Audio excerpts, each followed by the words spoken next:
Welcome to Healing the Tigress, a podcast of conversations and stories on Asian American Pacific Islander maternal mental health. We are your hosts. I'm Peggy, a perinatal mental health therapist. And I'm Jasmine, a clinical pharmacist who is perinatal mental health certified. Both of us are Taiwanese American mothers who have lived experiences of postpartum depression and anxiety. It felt like we didn't see anyone who looked like us also struggling with their mental health in new motherhood. But we would go on to learn that it wasn't just us and that there was so much more to perinatal mental health. So we created this podcast because we know that sharing these stories can begin to break the stigma of mental health in our community, and we want to help heal the inner tigress in all AAPI parents. Let's get started. Hey, podcast fam. You might know that recently we had a bonus episode that talked about all the ins and outs of how we make our podcast work. And one of those components is working on social media and marketing, in a sense. Not something that we super love, but we do want to try to get the name out there so people can find us as a resource. And something that's been really nice starting from the second season was that a great photographer friend of mine actually offered to take professional photos for us. So you might have seen some of these awesome pictures of the two of us and even some of our individual headshots on our socials. And it was all thanks to the amazing Emilie Chuong. So since Emilie was so gracious with her offer, we also wanted to give her a space to share her motherhood journey, which is one that we think is really important to highlight and that we actually hope to release around this year's National Infertility Awareness Week in April. But first, a little more about Emilie. Emilie is a professional photographer based in the Bay Area, specializing in portraits, couples, family, and event photography. With a bachelor's in graphic design from California College of the Arts in San Francisco and Oakland, she has always had a deep passion for visual storytelling. After COVID, Emilie made the intentional decision to fully dedicate herself to building her own photography business, capturing meaningful moments in her work. When she's not behind the camera with a client, you'll likely find her and her husband exploring a new corner of the world together where, of course, she's still behind the camera capturing it all. Emilie, thank you so much for the wonderful photography you've captured for our team, and welcome to the podcast, getting to experience it as a guest. Thank you. Would you please just kick us off by telling our listeners a little more about your cultural background? Yeah, so I am a fourth generation Japanese American on my mom's side, and then a fifth or sixth generation Chinese on my dad's side. So I grew up in a very Americanized household, which really kind of lends to the journey that I took and where I ended up today in my parenthood, childhood, family journey. Well, let's get into your story. And again, so grateful for you to be so integrated into Healing the Tigress in now many ways. We've highlighted stories on this podcast before about infertility and infertility treatments, but each infertility story is very unique in its own way. Can you walk us through what led up to you attempting to try IVF for the first time and then getting foiled by the COVID pandemic? Yeah, so my husband and I got married in 2016. And even like before we got married, a few months prior, I had already started weaning myself off of birth control. And some of my friends know this, but like if I was pregnant while I walked down the aisle, I would have been so happy. I wouldn't have cared at all. It was like, okay, marriage and then, having a baby. And fast forward to after the wedding, a few months after the wedding, nothing had happened, nothing had clicked, nothing, not a scare. And so then, the seeds of doubt start coming in, and you start thinking, okay, what do I need to do? So we started looking at tracking everything more appropriately, the temperatures, ovulation, the doctor's visits. And then that's where we learned that I had a really low egg count. So I think, not a doctor, but normal egg counts anywhere from like 10 to 20. Some people go above and beyond with over 20 eggs. And then, I was over here with like 4 to 6. So it definitely was more difficult process for me to get pregnant.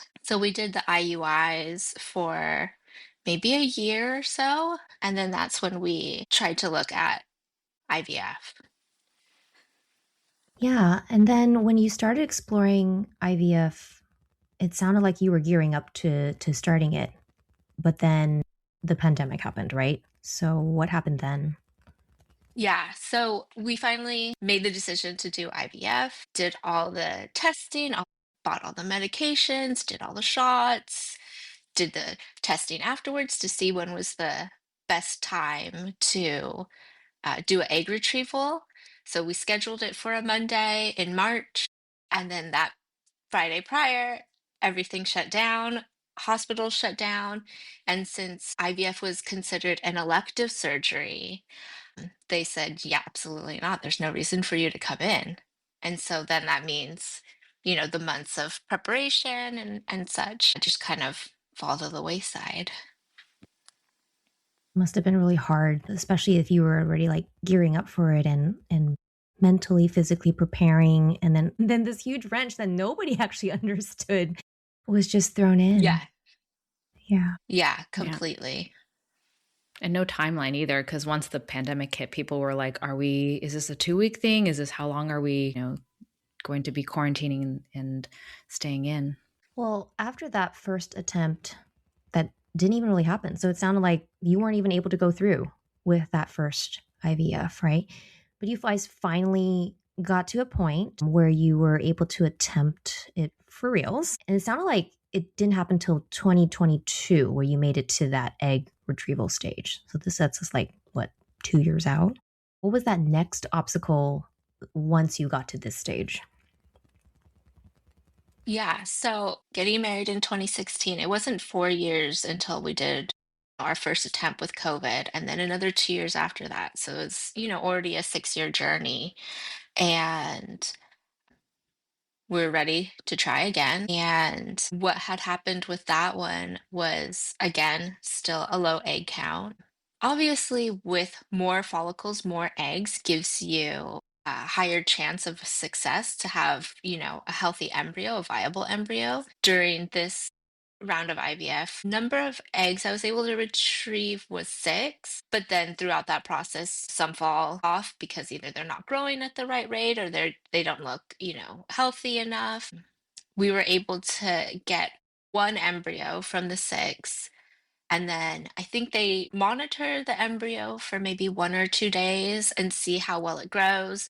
And so after that kind of waiting period, they realized that it wasn't growing enough and that it wasn't worth or wasn't viable enough to continue to go through with the implantation process or, continue the IVF.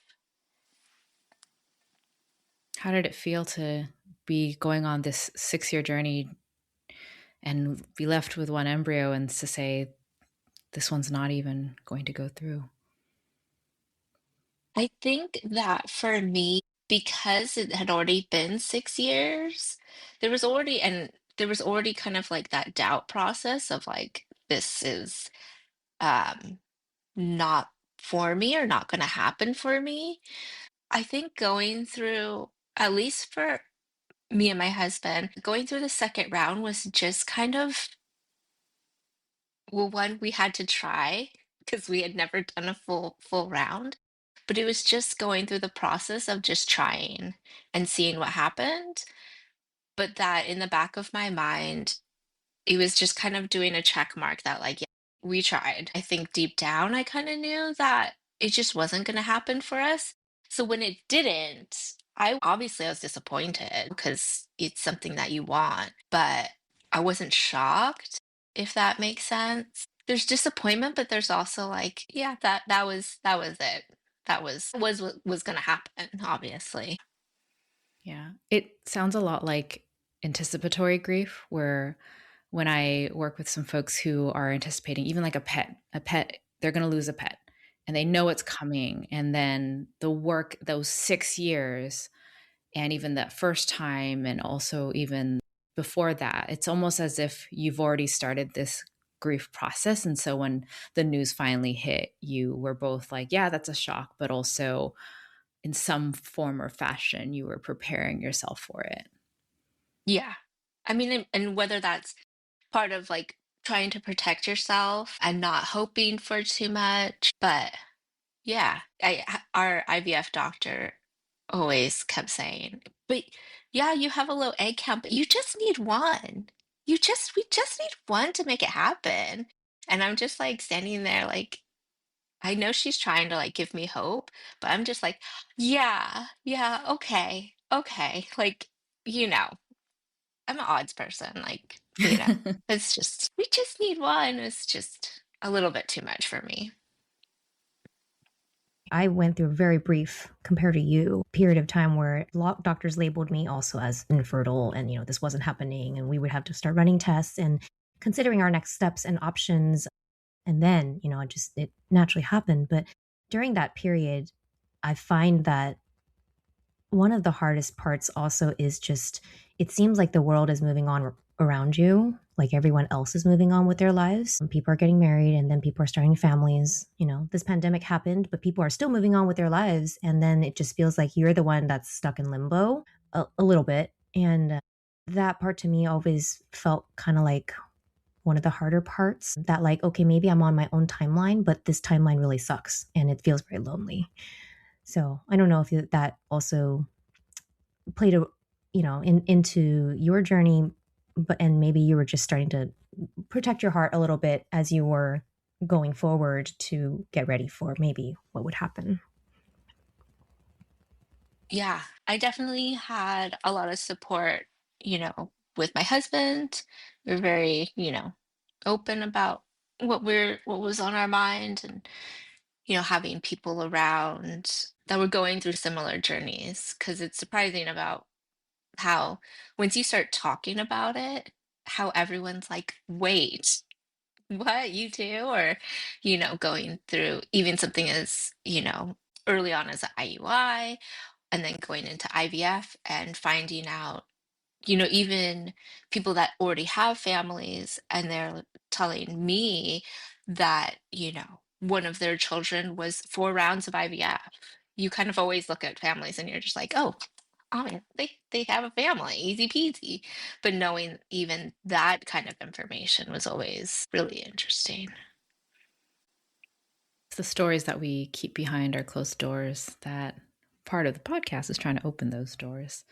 And you even mentioned, right, these 4 rounds, like families have gone through so many rounds. And for you and your husband, the first round couldn't even get to it because global pandemic. Second time, which is technically really the first time, left you with, yes, one egg, but it wasn't viable. And I'm curious because I feel like people would be like, just try again, do that again.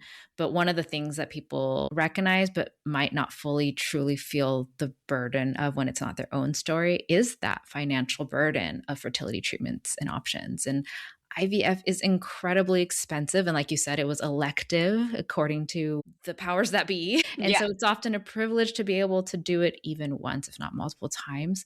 Talk us through the financial reality of IVF and how that played a role in the next steps of your journey. That was probably a big reason why we didn't continue on. And it wasn't because we couldn't have made it work, or found a way to come up with $25,000 again. Knowing what I knew about my body and what I felt about my body, I don't even gamble when we go to the casino. $10, that's all I've got. And that's in the penny slots, okay? I'm not putting it down at one time. So risking gambling another $25,000 just wasn't something that I was comfortable with or wanted to put us in that position again. We just paid off the second round that we're talking about. We just paid that off last year. So knowing that that's just off of, our shoulders, off that weight is off. I don't want to do that all over again. So yeah, the financial aspect of it just wasn't appealing and especially for my story, the risk of only walking away with one egg, I still have to get pregnant after that. And Mhm. I've never gotten to that point. So it just didn't seem like something worth gambling again. So even though your first round, you guys didn't even get to do it. because it was Hmm. canceled. And the Yeah. second round, because your egg wasn't viable, that they deemed, you still had to pay that? Like, all of that? I mean, not all of it, because obviously there's the whole process of implantation and then the pregnancy afterwards. So that what portion wasn't included, but yeah, the medication and everything still had to get paid, even with the first round of all the testing and taking all the meds and stuff. All that still has to get paid. So yeah, it's a lot. Sometimes people like forget about is that there's no customer satisfaction guaranteed, you know? You don't get your money back if this doesn't work out. And that can be a huge burden. Like $25,000 is nothing to sniff at. Like, that's insane. So I think it's really humbling and kind of grounding to hear what that sounds like for people. And you guys went through that twice and walked away with nothing. So that can be really heartbreaking. Yeah, I feel like people don't recognize there's not just one barrier which people may assume is biological because it's a medical treatment. So your barrier is biological. It's like no, there's also financial barriers, there's also mental health barriers, there's resource barriers, there's socio global economic whatever was, a pandemic hits, that's another barrier. There's Hmm. so many barriers and it's not just like one thing about why a family is not going to grow. Yeah. And I think we've also had other guests on the podcast talk about how, like, it's really callous to just tell people, oh, well, you could always adopt. Or, as if like adoption or fostering or surrogacy doesn't come with its own price tag or its own complexities in that process. And I think you've mentioned that you guys sort of explored some of those options. So, can you tell us what you worked through as you explored these options, and perhaps even if you desire to have a child of Asian descent? Yeah, obviously there's a lot of options and different ways to create a family, and that could be, surrogacy or adoption or fostering. And we did do some research on all of them. We didn't dive in too deep into each of the options just because I think from what we learned top of line, it just wasn't for us because, for example, surrogacy, it's still really expensive. It's like doing IVF plus, asking someone to carry an embryo for you. We also looked into egg donors because maybe, it would be better if there was someone else's eggs.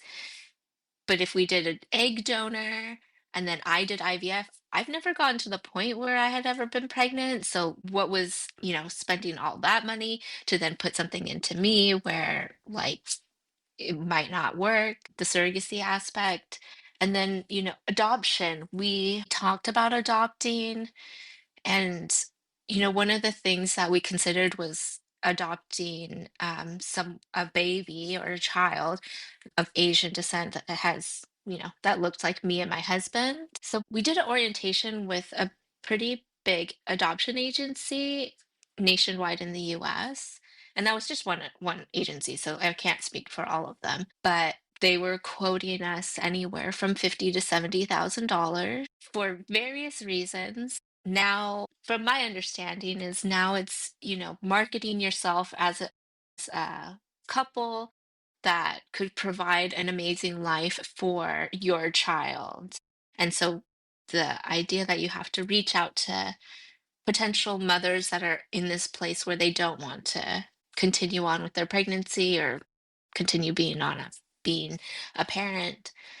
But so during that orientation, it was the 50 to $70,000. It was naturally an average of 3 to 5 year timeline for a mom to find you and be picked. And then well, somebody in the group, thankfully, asked what it would be like if you were looking for specifically an Asian baby to adopt, which was one of my questions. And she actually had said that because it's so common in Asian American families and an Asian American mom potentially, whether they're getting pregnant in high school or whatnot, the first option that most women look for is abortion because of whether it's the shame or the family dynamic. And abortion would be the first,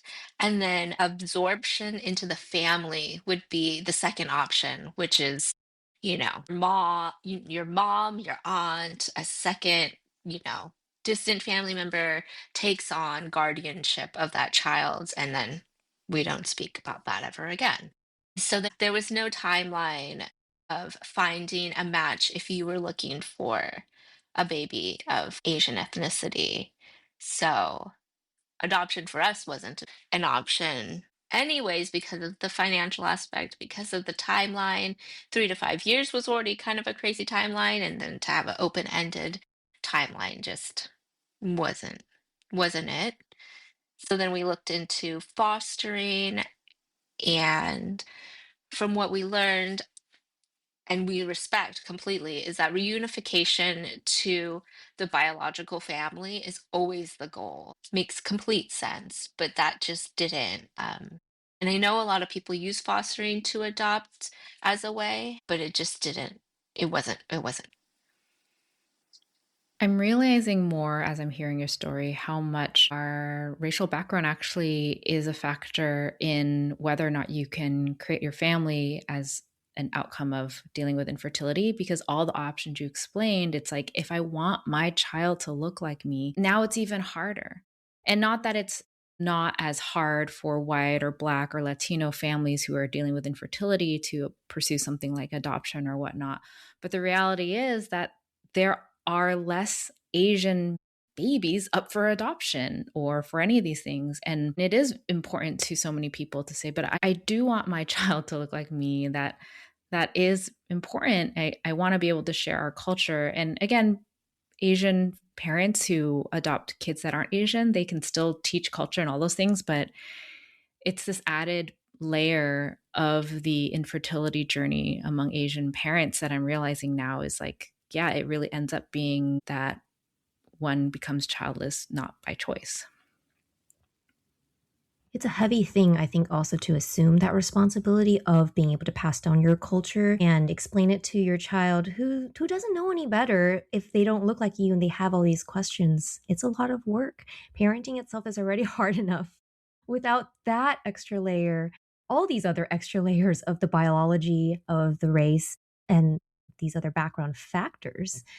So I'm very grateful you're kind of unfolding some of this for our listeners who may not have walked these shoes, or for people who maybe are in the same boat and they're like, yeah, that's a big reason why I'm on this journey in a similar boat as you. And yeah, I just think it is very callous to just tell people you can always adopt. You could, but have you thought about all these other XYZ factors? So, personal journeys and family expansion choices are just really so personal. Yeah. The same people that say you should just adopt are also the same people that are like, when are you having a baby? It's like, none of these things are easy. Or they're the ones that are just like, you just need to relax and Mhm. not think about it. It'll happen when it happens. Mm-hmm. Yeah, just go on vacation. Just, take some time for yourself. Okay, I'll do that. Yeah. Thanks so much. Yes, the miracle life is just, I need a vacation. If only it were that simple. Well, I imagine as you're going through this, there's also the external comments like the ones that we mentioned, but also internally, those internal dialogues that you have. What was your mental health like during the years following IVF, and what kind of support did you have or seek out? So, following all of it, I think I kind of mentioned that I felt like parenthood wasn't going to happen for us. So, I did have 6 years to kind of slowly come to terms with it all. And even throughout the IVF and infertility journey, I was always extremely open talking to people about what we were going through, which I think was cathartic for me because it wasn't something that I needed to be ashamed of. So coming to the end of our second IVF and all the research that we did, I already felt healed from it all because I had said it out loud into the world so many times to people that like we're having infertility issues that yeah, I said it so many times to people that it was just the fact and it was just the truth and it was nothing that I could control or that I did wrong. So I think, luckily for me, I didn't have a difficult issue coming to terms with it all. I had a really good friend who was also going through a very similar journey, and we were doing it side by side, talking about what treatments they were doing, what treatments we were doing. Ended up working with the same doctor. And so saying it out loud was really, really helpful. I love that because it is literally breaking the stigma because you are speaking it out loud, that you're sharing it. You're saying, this is the real experience that I'm going through versus going through it alone, keeping it inside, sharing it among people who care about you. It does sound like that whole process meant that you were going through it together, that you were both processing it, sharing it with others, and beginning a healing process, which I think speaks wonders of why it's so important to share what we're going through, to not be ashamed of what we're experiencing. We'll be right back after this short message. Hey, Healing the Tigers fans. Our episode 55 guest, Emilie Chuong, is offering a limited time promotion just for you. From now until Mother's Day, book a photo shoot with her and mention code HTT26 when you reach out, and she'll take $100 off your session. Based in the SF Bay Area and available to travel. Follow her on Instagram at Emilie Chuong, that's EMILIECHUONG, or DM and email her to get started.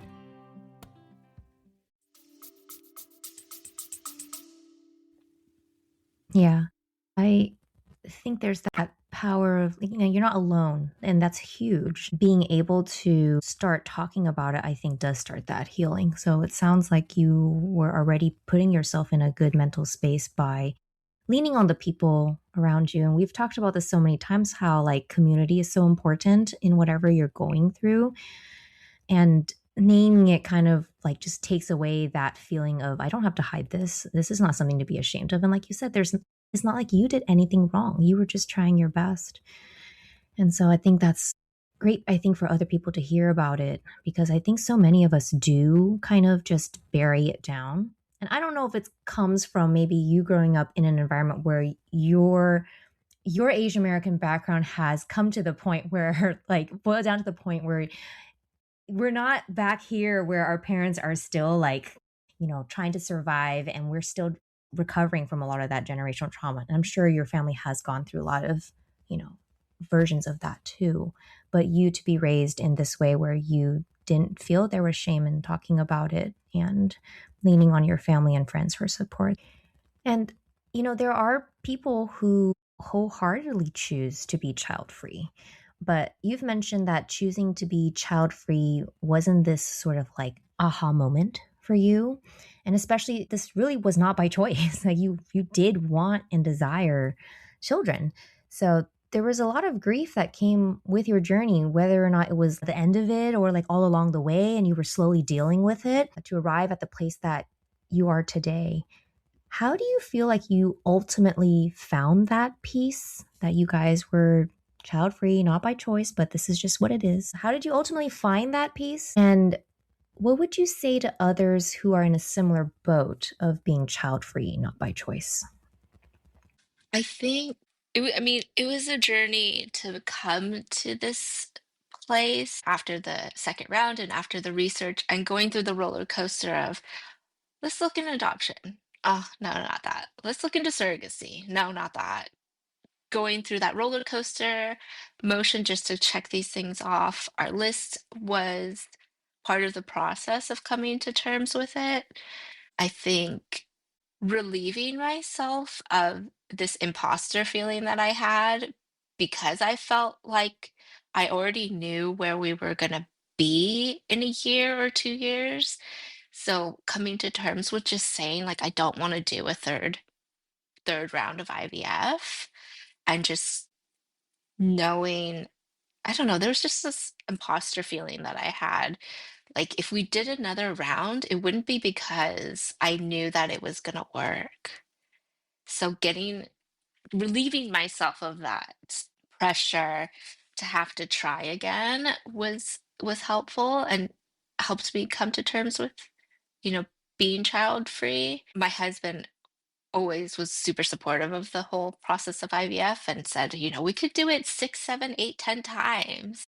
Which, luckily for me and my body, I didn't get all of the fine print detail symptoms at the end of the medication and stuff. So we could have done that, but knowing that it would put us in the same financial burden, is just something I didn't wanna put us through, and I think just having some time to, like, reflect on our life. We have 2 crazy dogs, we have a lovely house with a big backyard for these crazy dogs, and we get to travel a few times a year.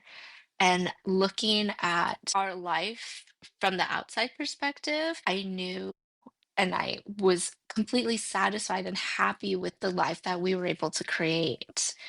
And yeah, 6 years of being in limbo, of trying treatments, exploring options, this and that.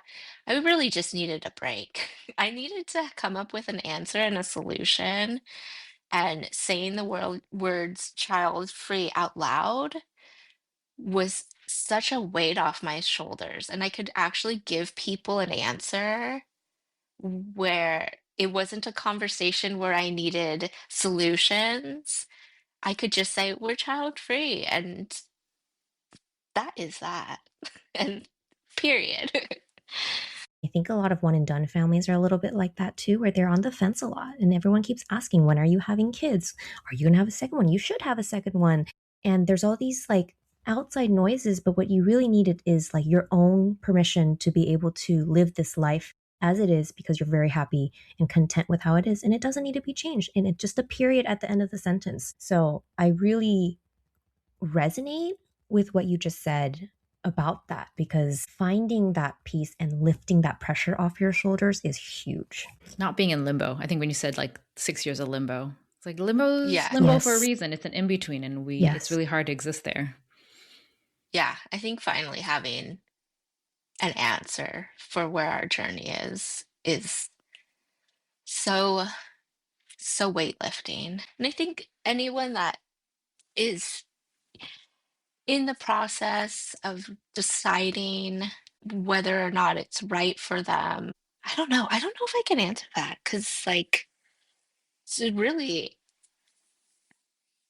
completely depends on your story and your journey and, where your life is. And I just am so lucky that this is our life. And I have a super supportive partner that loves to travel just as much as I do, and I have these 2 crazy dogs that keep me company, and yeah. I think even you just saying that out loud and showing that, like, this is a joyful life. Like, Mhm. and I think that's the thing is like people think you need children to complete you, that something's missing if you didn't go through this experience. And I just feel like that's wrong for people to put you in that box that women need to do this and that people need to do this to have a quote family. And that's what makes a family. So I think just by you showing this side of the journey that you can get to the side, that it can be very joyful and happy and fulfilling, even without children. I think just being able to represent that and say that out loud, I think that's already really helpful for people who might be in a situation where they're like still kind of trying to decide, man, am I really going to have to like, this is just going to be my story and am I going to be okay? And the answer really is yes, you are. So thank you for sharing that. Yeah, of course. Speaking of the joy, I would love to hear how you take this piece and you translate it into the love and joy that you have for your photography passion. Yeah. We might not have children, but like I said, I have my fur babies, and the love that I have for photography translates into multiple aspects of my life, but, specifically my dogs and our travels. If anyone gets our Christmas card, they have been on our front of our Christmas card for the last handful of years. And those are our babies. And that's how we get to document our life and the experiences that we have together, whether it's, traveling or going to Disneyland as a Disney adult. But yeah, photographing my clients or my friends is something that is super important to me. I grew up as the firstborn of three daughters, and as the firstborn, you get all the pictures. I Yes. don't, my sisters are like nodding their head when they're watching this. They're like, yeah, we don't have any pictures of ourselves. I have all the pictures. I have pictures from Monday, Tuesday, Wednesday, Thursday, Friday, all of the pictures. And when I look back at those photos, I love seeing everything that I can't remember anymore. So when I work with couples or individuals or families, whether it's a proposal or engagement pictures or maternity pictures or even newborns, I love making sure that people have those photos to look back on because I think they're so important, especially if, it's your children looking back on them or your grandchildren looking back on them one day. I just find that it just brings me so much joy to make sure that even if I'll never be able to experience pregnancy, that the person that I'm photographing has those moments to look back on and feel amazing and feel beautiful. And even with maternity photos and newborn photos, it's nothing that ever makes me really upset that I don't get to experience it. I always just feel like I get to be the happy auntie taking all of the photos and really documenting this and giving them something that they can love, even if it's not, my journey.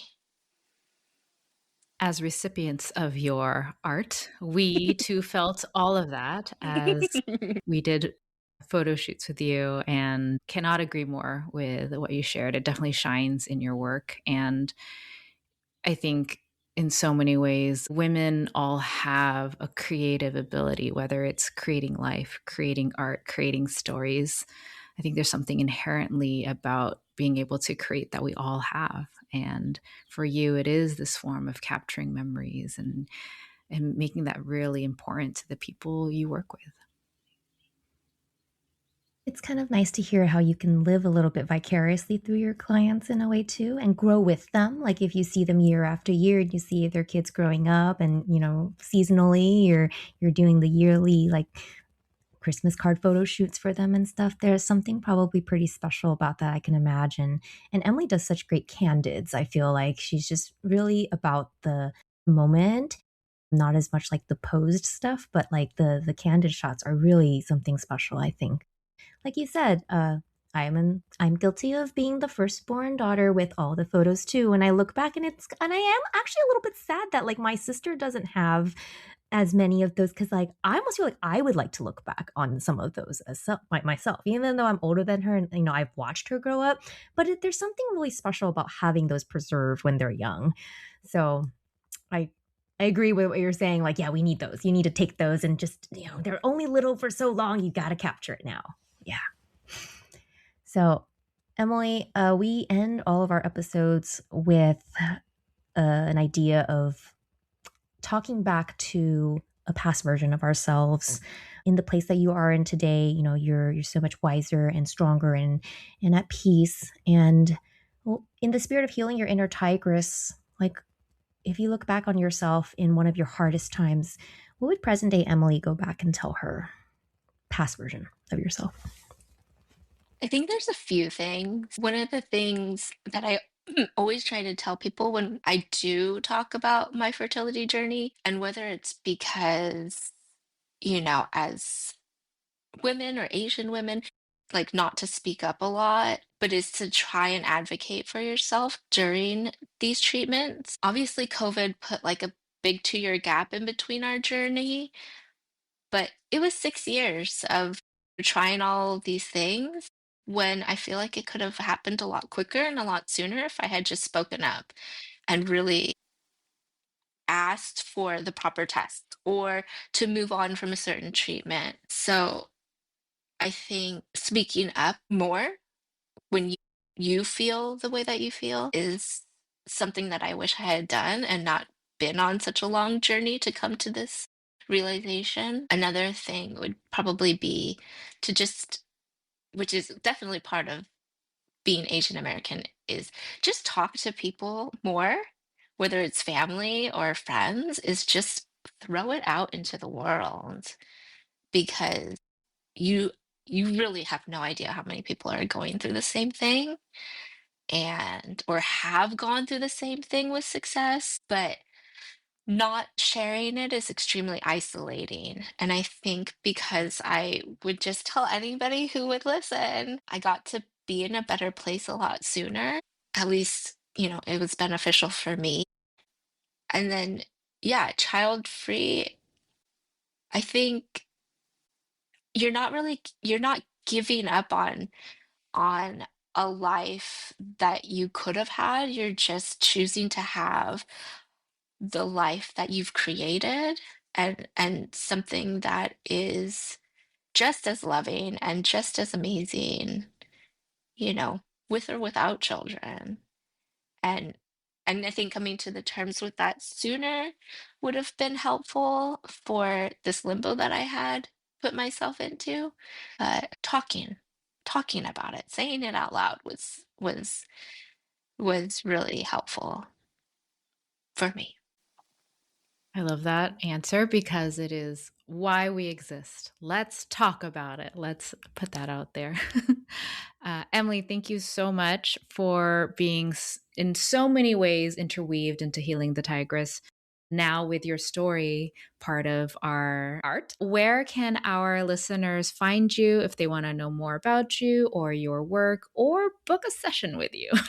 Yeah, you can find me on Instagram at Emilie Chuong. I'm sure, there'll be information below. And then, yeah, if you're looking for individual portraits, couples, whether it's, just your anniversary or proposal or engagement photos. And then obviously I love kids. So, family photos are my favorite. Kids can be crazy in front of the camera, and that's my favorite moments to capture. And then, events. I love doing events. It's so much fun to, capture a birthday party or a corporate event. Yeah, I'm down for anything. I just want to capture all the things.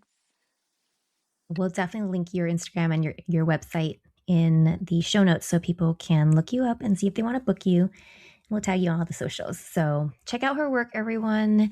And you can also catch some amazing photography of her travels on her website as well. So yeah, I love those epic shots of your travels. So thank you so much today, Emilie, for sharing your story and being vulnerable with us here. And like Peggy said, we've really woven you into our Healing the Tigress fabric now. So thank you for being here. We want to thank you deeply for tuning into this episode of Healing the Tigress. The more we share these stories, the more we can help our AAPI mothers and partners. If you enjoyed this episode and our mission, you can help us out in the following ways. Follow our show wherever you get your podcasts. Leave us a rating and or a review, and share our podcast with a friend. We also encourage you to follow us on Instagram at Healing the Tigress, where we hope to build a community of healing tigresses and give you updates on what's coming. And if you want more bonus episodes, please check out our show notes for how to subscribe to our exclusive content. Or you can also head over to our Buzzsprout page at healingthetigress.buzzsprout.com. We're not for profit. We are here to help our community, but any support you give us is so deeply appreciated. Above all, thank you from the bottom of our hearts for being here.